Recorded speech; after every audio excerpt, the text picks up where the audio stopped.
friends. So I'm coming to you from Yang Yang Beach today, where I'm going to share our weekly practice, but I just wanted to show you first this lovely view I have of the moon. Isn't she just so beautiful?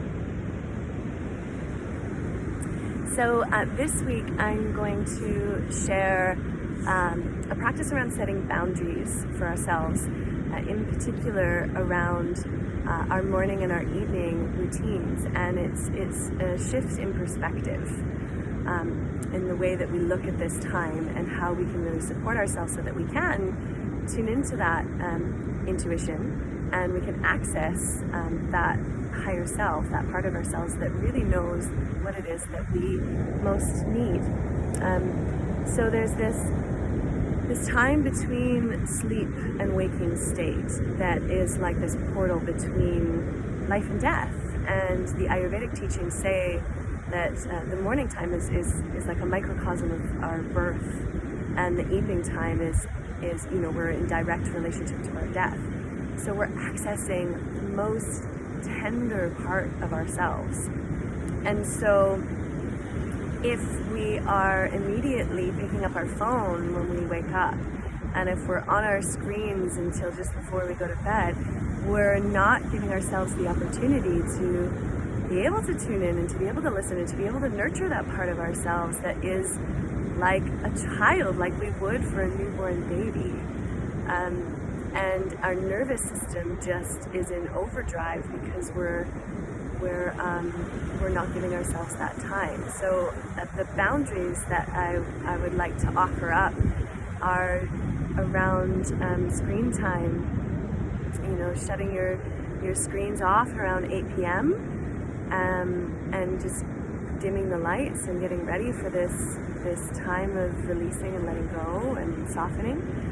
And same thing first thing in the morning. So can you set your phone on night mode or on airplane mode? Not have your phone by your bed. Maybe have it in another room, and just giving yourself the most opportunity to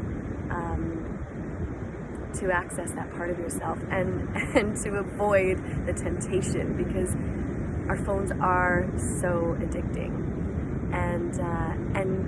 And just to set that intention to look at this morning time as something that's really sacred, and this evening time is something that's really sacred. And this might not be a shift that happens right away, and it might not be something that you do every single day, but just bringing this to your awareness, to your consciousness,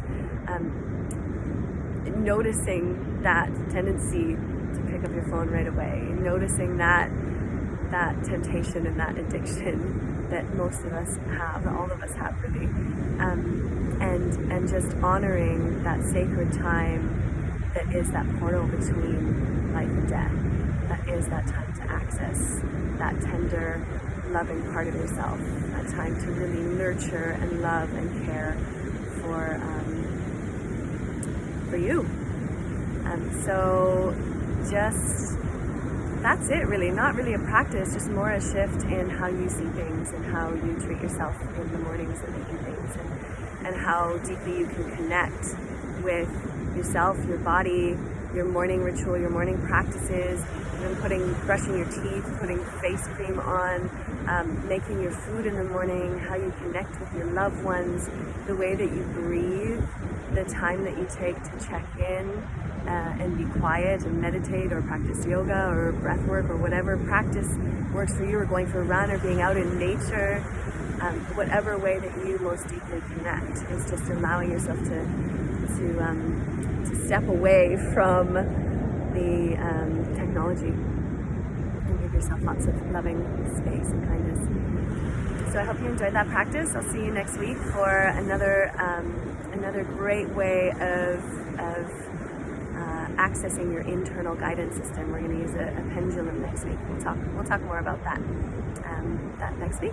Lots of love, and I'll just show you one more view of my beautiful surroundings, nature that anchors me in every moment when I'm feeling overwhelmed by technology and the world and other people's energies and thoughts and beliefs and opinions. This is it. much love.